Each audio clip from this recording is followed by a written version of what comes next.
lang po kayo dito mga kabantay sa ginagawang sahod, no? I-repair. Ayan, tinanggal na po natin kahapon.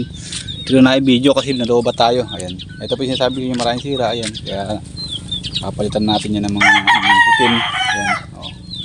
Ayan, sira na po yan. Tapos hanggang doon po. Tapos dito pa rin po maraming pa rin sira. Kaya papalitan na po. Ako pa tayo ng pupo ng manok. So hanggang doon po yan. Ayan. Ang haba po niyan. So ito po ay tatanggalin ko ngayon. Ito yung lubid na to dito dahil magagamit natin to pang naman doon, susulot doon sa kulay itim. Tatanggalin po natin itong itong itim na tawag dito yung lawayan o lubid. Yan. Tapos dito po natin ikakabit dahil tapos na po ito ayan, dito po yan isusulot isa-isa. Ayan. Ito, itong mata-mata natin, dyan po isusulot dyan isa-isa. Isa-isahin po yan. Medyo matagal-tagal din po ang pagsusulot. Kaya tutulungan ko po yung aking ama na magsulot. Nagsasaing lang po tayo. Babakasin na po natin itong lubid na itim para may pansulot dito. Tara, samahan niyo ako. Kapag-gunod na po tayo. Wait lang, lagyan natin sa lalagyan. Kaya kunin lang po natin dulo. Ilayin natin dito.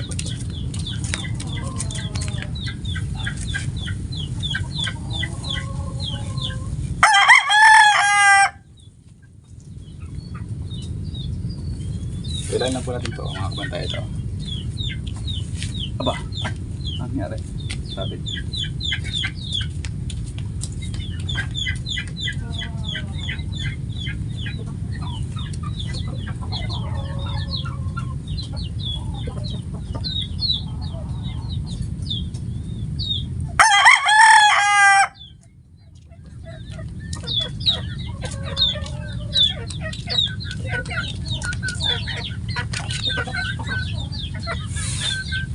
Mas madali pong magtanggal. Sabi nga po nila, madaling magkira kaysa magbuo.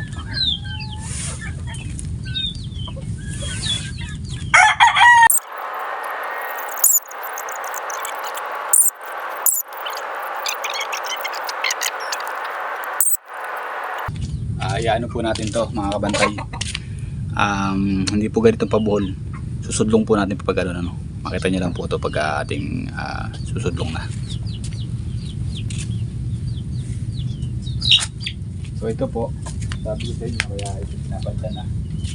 May part po siya na marok na. Kaya kailangan na rin po palitan. Ito, ayan o. Ito nyo po yan. Sira na yan. Ayan.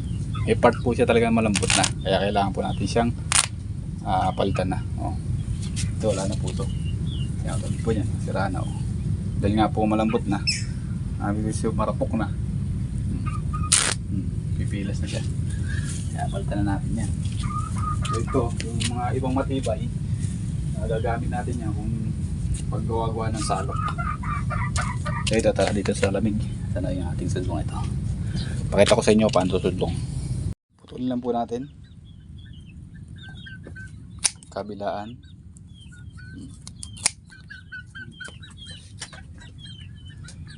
Dito po sa ganito po, ayan.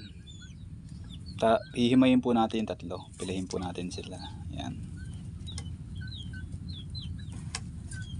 Ayan, nakapila na po, di ba? Ayan. So ito po mga dulo na to, susunugin natin para hindi magnisnis. Ayan, ito. Ito. Ayan. Susunugin natin itong tatlo na to. Ayan, bali 6 siya. Tapos ang gagawin po natin ay ganito. Ayan. Ayan, ganyan. Ganyan po gagawin natin, no? Ayan. Tapos ipapasok natin sa bawat isang pili. So ngayon, sunugin muna natin. Wala tayong lighter dito. Sa loob ko na lang yung susunugin sa kalan. Gawin po natin dito ay pagsusulong na po natin ganyan. Ayan. Ganito po ang pagsusulong ng lubid. Ayan. Pagkatapos po nyan, hawakan lang po natin to at Ibuka natin to. Ayan. Napaso na po natin yung bawat dulo para po hindi manisnis. Ayan. Tapos pasok natin ganyan, kabila.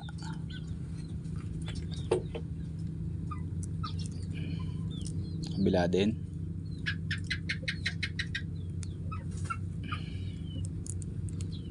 Ayan. Tapos ay ganyanin natin. Paikutin natin ng bahagya. Kailangan natin ng konti para mababaha yung ating pansudlong. Ayan. So ayan. Tapos ganun pa rin. Same pa rin. Ikutin natin dito, buksan natin to. Ayan, bukas po yan, di ba?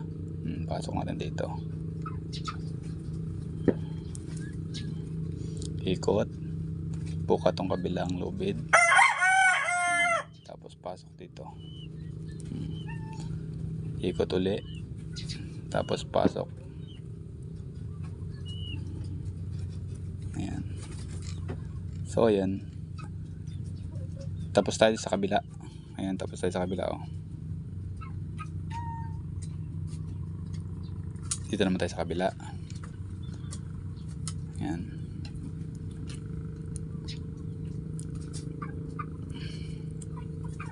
Takatakin lang po natin para yung ating lubid ay magkaroon ng, maging kagaya din siya ng ating lubid. Kung paano po siya nakapili lubid, ganoon din po mangyayari niyan. So ayan, oh. Nakikita niyo po. Parehas lang po, di ba? Pero sudlong. So dito, ganoon pa rin po, same pa rin. Palawangin natin dito, butas. Suot natin dito. Ayan, tapos dito naman sa kabila. Ganun pa rin, suot. Ganun pa rin, suot pa rin.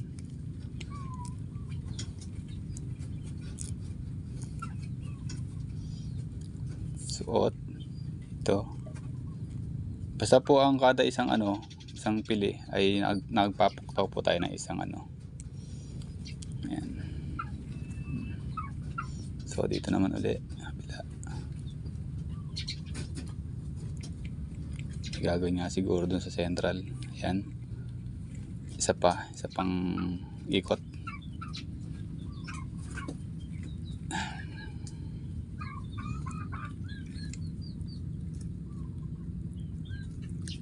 Ayan. Sa kabila. Kaya po natin sinusunog, maiwasan po natin nisnis kasi mahirap po yung siyang isulot pagka may nisnis. So ayan. Oh, ayan po. So ayan na po siya, oh. Parang di po siyang ganito same, kaya lang po ay tumaba po siya. Ayan. So wala na pong kahit na po 3 taong matak dito o apat na tao humatak nito, wag lang pong talagang tawag dito makina. Siguro papagod po ito, pero hindi na po yan mahihilaw kahit ano po gawin dyan. Yan, dahil po yan ay naka lock na, paikot siya. Kung ano po yung ikot ng kanyang lubid, siya rin po ang ikot niya. Yan. So ayan po, sana po may natutunan kayo sa ating pagkakabit o pagsusudlong ng ating lubid. Ganito pong kasimple lang magsudlong ng lubid. Ayan. Mga kabantay, bago tayo magsulot nun, sulot natin yung lambat na itim na yun din sa lubid. Kain muna tayo. Ayan. Ito ang aking, mamaya ibibilad natin. Ayan yung dinaing ko, binabad sa sukat, bawang, paminta. Ayan, bilad natin mamaya pag init. So ang ulam ko ay ito, paksiw na bangus na nasunog. Ayan, kain muna tayo mga kabantay. Ito na lang di kain natin. Ayan, kain po tayo mga kabantay. Ang ating ulam po, ayan. Nasunog yung ating paksiw. Kahapon pa po ito. Ayan. Ayan, oh. Ayan. Nasunog. Nalibang tayo kasi gumagawa tayo ng lambat. Naamoy lang ng aking tatay na mayroon doon nasusunog. Naalala ko may paksiw nga pala ako sinalang. So ito po ay sa kaluwangan po namin to. Maliliit pa. Napasok po sa lambat. So namatay, kaya ayan. Pinaksiw natin. Yung pong kanina nakita niya malaki, yung po yung sa kabila. Walang parsela, nabigay ng ulam kahapon, dinain ko. Siyempre di mawala kape.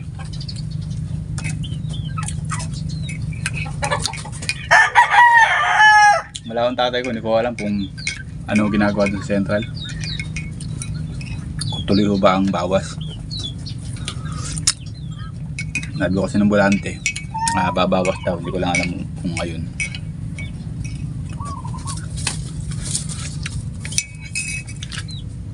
Okay, kain po.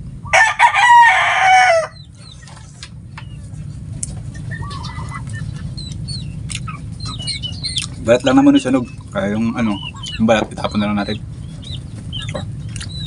Hindi, pakain na natin sa pusa. Maya.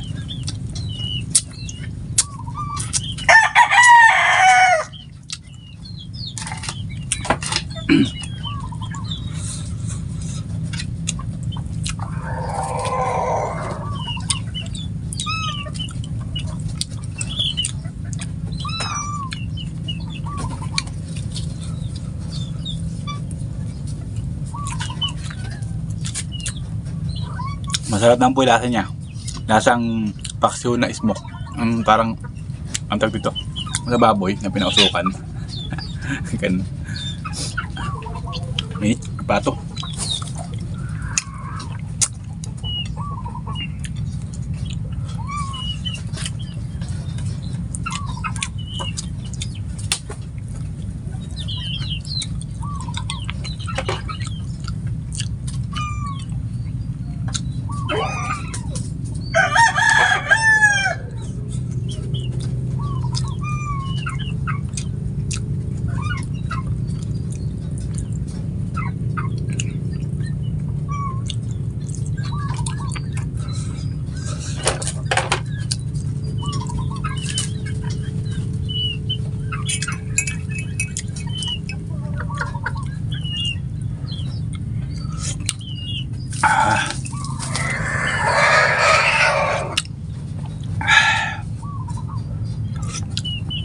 Parang di kulang.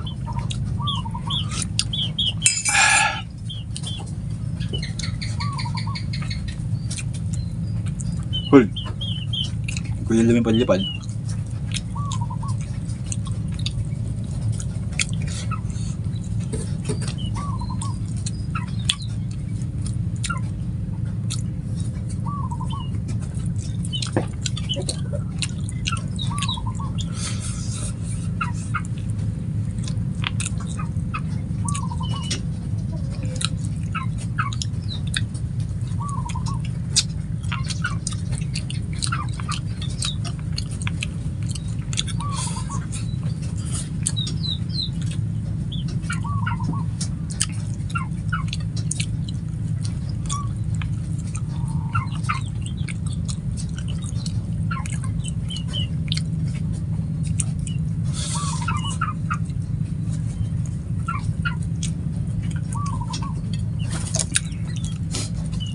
Uy!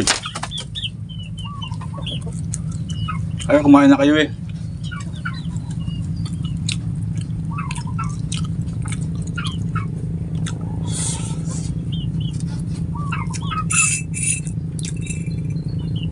Kape.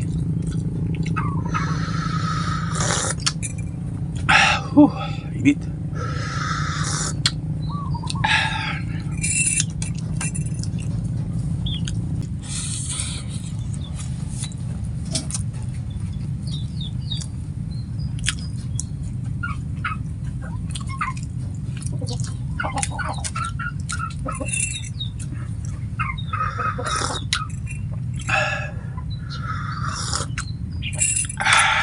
Sarap ng kape.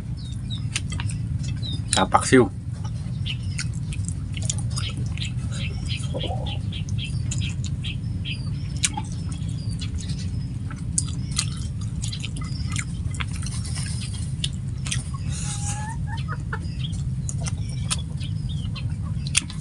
Kaya mga kabantay na magtapos natin ito, gawin natin lambat. Pangitinom muna yung aking pagkain. Tapusin ko na to. Bye-bye. Mamaya na lang, update ko kayo. Ayun po mga kabantay, ang aking palang father ay ano dun sa kabila, nag-ahayuma rin, may pinahayumayaw yata o kailangan o sigurong mahayuma yung kaya hindi nakalusong dito. So ito, tayo na po magsusulot. Ayan, susulot na po natin to. Ayan, isa-isa. Ayan po, oh. Isa-isa po natin sulot to. Ayan. Tapos pagkatapos po nito ay siya na po bahalang maglatag doon sa ano kasi hindi tayo sanay pang maglatag ng gagawing sahod, baka magkamali tayo. Yan. Tayo na lang magsulot nitong lambat kasi kailangan po nito ito po yung pinaka gagawing guide niya o patigas para doon sa ipapatong pang lubid, no? Dalawa po kasi siya. Bukod po dito, sinusulot natin dito, tapos papatungan po siya ng lubid, tsaka po siya tatahiin. Yan. Yan, ito po. Yan. Sulot po natin isa-isa. Yan. Medyo matagal-tagal po sulutan to mga kabantay. Saan na ba?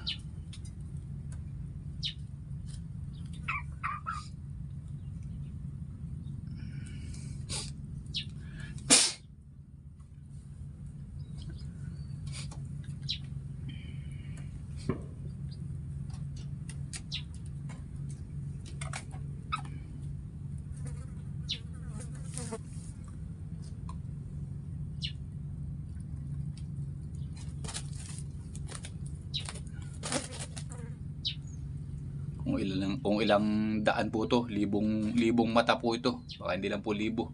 Baka nasa 10,000 mata. Ayan.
So pag nasulot po natin ito mga kabantay, siya na po ba lang mag-ayos.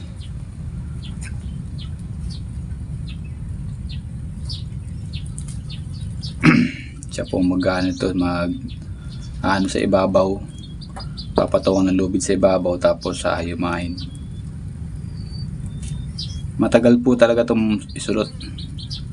Ubos po tayo din siguro mga isang araw.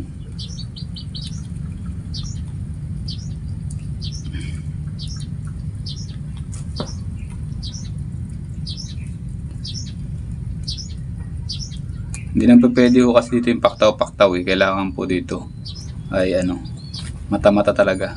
Bawat isang mata nakasulot ang lubid. Ngayon po pagkapapatungan mo na siya ng pangalawang lubid, yun, pwede na po yung paktaw-paktaw. Kasi po magiging hagon-gunan lang po ito eh. Ito lang po magiging silbing kumbaga guide.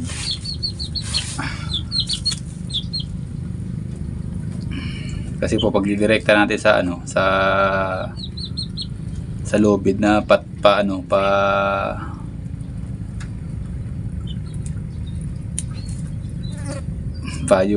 ay hindi po magiging ayos.